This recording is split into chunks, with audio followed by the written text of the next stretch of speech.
Hello guys and gals, me Mutahar, and I'm a big fan of apology videos, okay? I like watching them from time to time. You know, if you're on YouTube, guaranteed if you're a long-time YouTuber, you probably made an apology video once or twice in your career.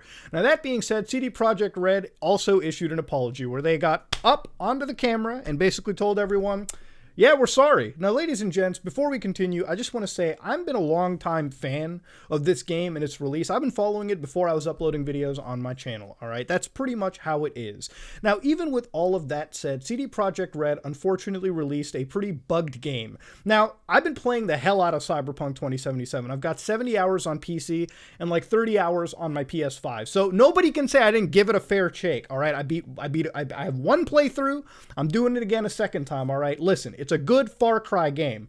I remember way back when I said it was a good Deus Ex game, but we'll get to that in a bit. It's clearly not. It's a very Far Cry-ish game. If you expected GTA levels of open world immersion, boy, you played yourself. Now, it's so bad that CD Projekt Red actually has a fucking class action lawsuit headed towards them by one of their investors. Like, Rosen Law Firm files securities class action lawsuit, where they said Cyberpunk was virtually unplayable on the current gen systems due to an enormous number of bugs. Oh, really?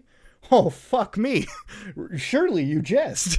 As a result, Sony would remove Cyberpunk 2077 from the PlayStation Store. Yeah, they removed it from the digital storefronts. Kind of unprecedented. In fact, so unprecedented, I'm pretty sure the certification process for a lot of these games are being redone as we speak.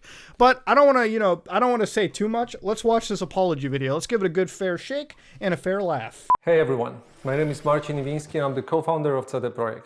When I started CD Projekt 25... All right, already I can tell you right now, 0 out of 10 apology. There's no... and there's nobody saying, oh, I was in a dark place, motherfucker. One of its founding principles was honest and direct communication with gamers. When CD Projekt Red, the game development part of CD Projekt, was born, it added something important to that principle, the ambition to make the best games in the world. It became our mission and something that guided us up until now. Based on that legacy of genuine and honest communication, you've trusted us and pre-ordered our game. And despite good reviews on PC... Good reviews on PC? Oh, you mean the same platform where you got people to use your specific footage instead of their own? Alright, Chief. 2077 did not meet the quality standard we wanted it to meet. I and the entire leadership team are deeply sorry for this, and this video is me publicly owning up to that. I'm glad that they're apologizing that the console version didn't meet up to their standards. I'm just glad that they've done it at least a month after the release when the sales and the refunds have pretty much for the most part been fucking processed. God bless. Don't fault any of our teams for what happened. They all are incredibly talented and hardworking. Myself and the board are the final decision makers, and it was our call to release the game. Although, believe me, we never ever intended for anything like this to happen. Okay, so I'm glad that basically what they've done is decided to tell everyone, please stop blaming the actual developers, which is true. Developers are not to blame in this scenario, because you can tell a bunch of your low-level, like mid-level developers to basically implement a bunch of features. It really comes down to how good the management team is. Now, the management team decided to greenlight the game in its state to be released, and whether you want to say for investment pressure, a lot of the stuff where they said we never intended for it to happen. I want to be honest with you, that's a blatant, like, BS, like, PR answer. The fact that I possess the game on a physical disc, the 1.0 code, yeah, no, you intended for it to happen. Even after the fucking 20, 30 gig day one patch, there was no fixing what was initially a very broken game from the start. So nobody can tell me that this wasn't at least intentional to an... Like, you knew what you were doing. Let's be fucking real here. Now I'd like to tell you how the situation looked like from the inside. Cyberpunk 2077 is huge in scope, and I'm not only talking about quests or things you see at first glance. I'm talking about a multitude... You mean the quest, the dialogue system that somebody, I think, mathematically detailed that 97% of the dialogue choices led to the same thing?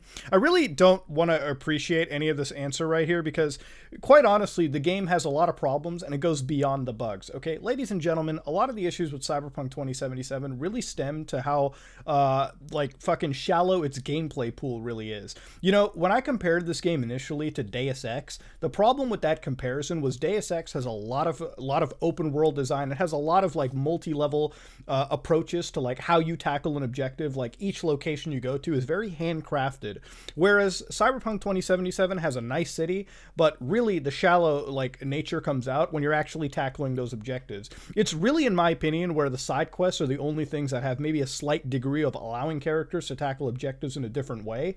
Aside from that, the dialogue options are basically yes, life path version of yes, maybe a no, and please give me more information. Like, it's a good storyline, all right, but a lot of it is linear. I wouldn't even classify it as an RPG with like multiple branching story paths, at least none that I've seen. Remember, I played games like New Vegas, Divinity Original Sin 2. I know what an actual RPG is supposed to be. This ain't it, Chief, let me tell you. In the game, everything is not stretched out over flat terrain where we can make things less taxing hardware-wise, but condensed in one big city and in a relatively loading-free environment. On its own, this is a challenge, but we made it even more difficult for ourselves by wanting to make the game look epic on PCs and then adjusting it to consoles, especially old gens.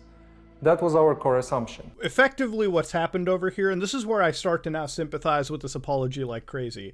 Cyberpunk 2077 is an absolutely beautiful looking game, to the point where like the amount of detail in the city is almost unprecedented by a lot of other games, at least from the first visual glance, right? The problem with something like this is these guys initially developed this game for PC and PC first, right? And a lot of their PC development pretty much geared towards the mid to high end players anyway. So people who had like the top end like GTX, RTX cards at the time, the highest end processors, an abnormal amount of RAM on their systems. And then they realized, okay, now that we got the city running on those systems, how the fuck do we downscale it to things like the basic Xbox One and the PS4? And because, like I remember when we made that last video, I told you guys about all of the bottlenecks that the last gen version of Cyberpunk necessarily had, which was dealing with very, very slow CPUs that you couldn't process game logic at 30 ticks a second, which was why the frame rate is so abysmally bad. The fact that the RAM pool is also small, but more importantly, the fact that most of those systems run on mechanical hard disk drives that are far inferior to SSDs, which the PS5, the Xbox Series S and X, and most modern higher end PC systems have as well. The fact that they were having to, you got to understand, right? When you have the world loading that quickly on SSDs, you have to really change the streaming model for it to somewhat come close, because it'll never match up entirely, but it has to somewhat load the city on those mechanical drives and then process everything else. But let's watch more of this. And things did not look super difficult at first. We knew the hardware gap, yes, but ultimately, I think that time has proven that we've underestimated the task. To give a concrete example, and the main culprit, we had to constantly improve our in-game streaming system for all gen consoles. Streaming is responsible for feeding the engine with what you see on screen, as well as the game mechanics. And since the city is so packed and the disk bandwidth of all gens is what it is, it constantly challenged us. This is a weird statement. Now, basically what I just said, they had a big issue with streaming and data. He's basically fucking confirmed it, right? So effectively what the biggest problem was, especially with dealing with the older generation systems, was that when you're loading in the city, maybe they can get the city to stream in its entirety as they're driving through. But once the city is streamed in, you also have to remember, not just the city is the only thing in the open world that's there. You got to also stream in NPCs, and you have to make sure the NPCs look different. Otherwise, you're going to have one of the same NPCs on the streets, which is something we saw when the game initially dropped. You're also going to have to start rendering in traffic, vehicles themselves, different cars as well too. You have to stream in all forms of logic and all form of disk assets at once. I honestly believe the fact that they got the city rendering in the first place is already a monumentally amazing task given how dense Night City is.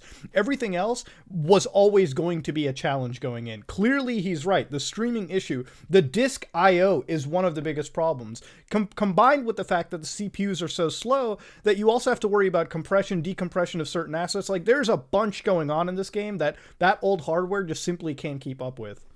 On launch day, December 10th, we hit the ground running with a really good start on PC. While not perfect, it's a version of Cyberpunk we are very proud of.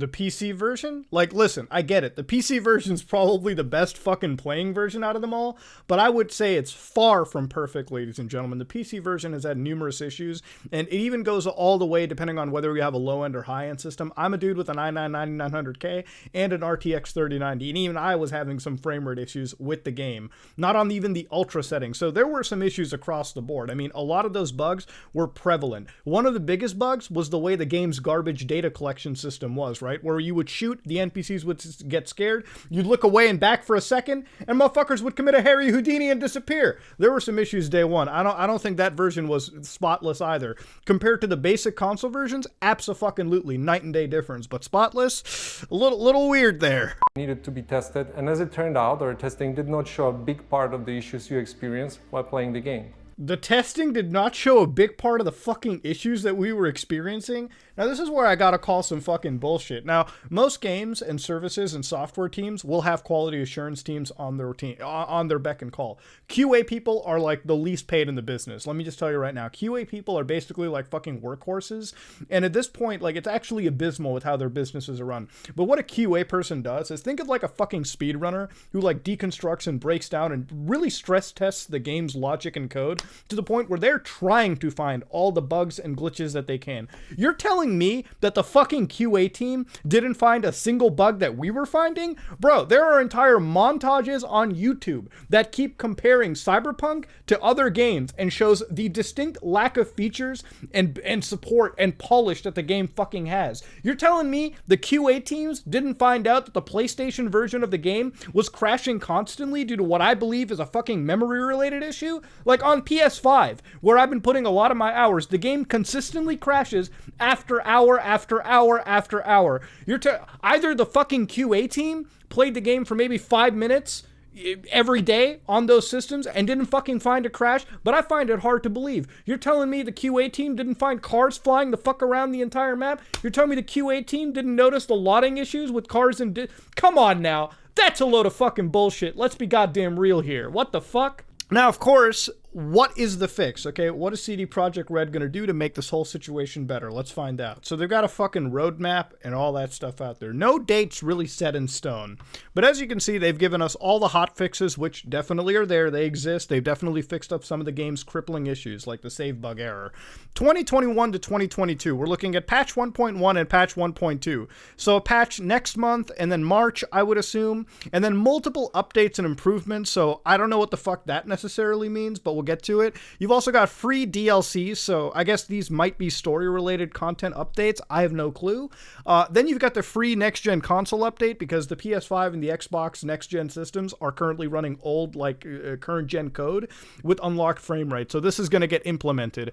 And then 2022 and beyond, we don't fucking know. You know what, ladies and gentlemen? I hope the best for this goddamn company and this goddamn game, because let me tell you something about video gaming. Nobody wants a bad game and a bad game forever. Now, a lot of people have been throwing up shit like No Man's Sky. This game could pull like a fucking rebound. But here's the thing with No Man's Sky. No Man's Sky was a game that was effectively procedurally generated through and through. And I guess fixing the game or adding onto it was something that was going to happen with a game that was effectively as open and as carefree as, say, Minecraft. But Cyberpunk 2077 is a game that is a fully realized single-player experience. There is a lot wrong with this game. As I said earlier, when I first compared this game to Deus Ex, I feel like I did Deus Ex a fucking dirty service, because this game is nowhere close to it. The amount of gameplay depth in Cyberpunk is very shallow. We're talking about the dialogue system not being as in-depth as you would think. The combat, while is great, is something that you would see in games like Fallout anyways, Fallout 4 to be exact. The actual game's side quest system is interesting, but there are very few side quests. The ones that exist which offer branching paths are great and far between. Like, those are nice, but generally most of the games, like question marks spread throughout the world, are effectively go here, fight this enemy, collect this item, and then dump it down or deconstruct it for parts and craft it later. A lot of this game's depth is very, very shallow indeed. I mean, the game is missing very key systems like AI, which actually like police AI, for instance, right? Like in this game, game, you could run somebody over with your car, and it would trigger a wanted system. At first glance, you would probably think it's like fucking GTA, right? I'm gonna get cop chases after me. The cops do not chase you. The cops spawn right the fuck next to you. Literally driving a block away after committing a fucking war crime in one block, you could drive, yes, a block over, and the cops would just fucking disappear. That's kind of how the game's police system works. It's very non-fucking existent. The game's gang system, where there's multiple gangs in the game, like the Valentinos, like the Animals, like the Voodoo Boys. The fact is, they're just cosmetically different. There's really no, like, indication of how their AIs operate. There's just no AI to AI combat that I'm really noticing in this world out there. And these are game elements that aren't exclusive to games just like GTA. Police chases have existed in game franchises like Watch Dogs, like Sleeping Dogs, like fucking Grand Theft Auto, like Saints Row. Many open world games have functional police chase systems out there. I don't believe Cyberpunk doesn't have the team to at least capably allow this. And where I'm getting to the final bit of this video is I believe those last gen systems, the base PS4 and the base Xbox One, and even by extension the PS4 Pro and maybe the Xbox One X, did cause such a hardware gap. It's such a big hardware gap, at least from the CPU and the I/O perspective, the hard drives, that running a game in its initial state. Remember when we saw the Cyberpunk 2016 or 2015 gameplay with how beautiful, or sorry, 2018, with how beautiful the crowds looked, with how amazingly detailed the environments was, with how everything was seamlessly implemented? I believe that build of the game exists, but I believe that build was running on the highest end PC hardware at the time, obviously, for showing it to the public. Putting that same build onto those basic systems is just simply undoable. You cannot run that build on the basic system. It was just too much for that hardware. And I feel like with a game like this, to make sure that it's, parity between every person playing, right? To make sure that my experience on PC is roughly the same to your experience on the console. Otherwise, these guys could have easily made two separate builds of the game that were so varyingly fucking different.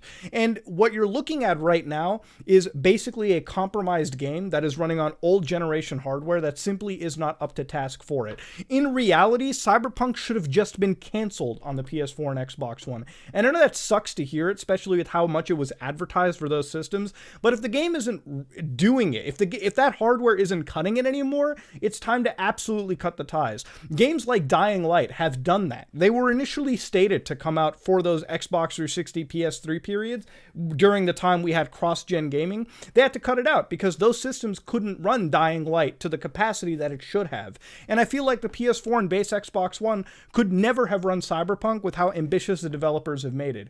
When you look at things that have cut out of the game, like a police system, like this functioning AI that I've talked about, it isn't because CD Projekt Red lacks developers to implement that. It's because they already had a monumental task just trying to stream the city into the game in the first fucking place. The fact that you're also tasking this hardware to stream in a city alongside traffic systems, alongside AI and diverse like NPC AI on the street, and then also stream in police chases that are happening throughout sectors of the city, it's just simply way too much for the goddamn hardware to ask for.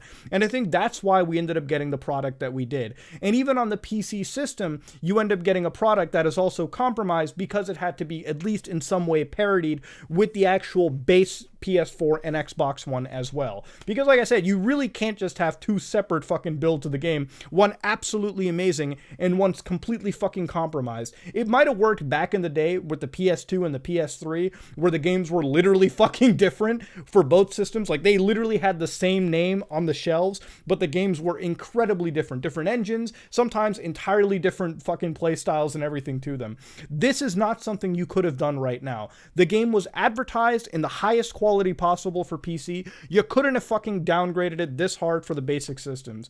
But I think what happened over here is Cyberpunk effectively was the product of way too much fucking ambition. I'm glad that they've apologized, and I hope Cyberpunk gets the best possible treatment it does going forward. I hope CD Projekt Red makes a fucking banger game in 2021 after patching the ever-loving shit out of it. Unfortunately, the taste of dick can never be taken out of your mouth after you have fucking, wrapped your lips around it. And maybe CD Projekt Red, they definitely knew what they were doing, and I'm sorry to say, I don't accept the apology in the sense that you knew what you were releasing on discs. You knew you tried to finesse the review system. You knew you tried to fucking finesse people that were buying the game. It blew up in your face, but hopefully, even after all this, I pray the best for this game, and I hope after these patches, everyone playing, not just high-end PC people, but even the PS4 people that were promised this game and the base Xbox One users, get a playable and functioning game. Ladies and gentlemen, if you like what you saw, please like, comment, and subscribe. Dislike it if you dislike it. I am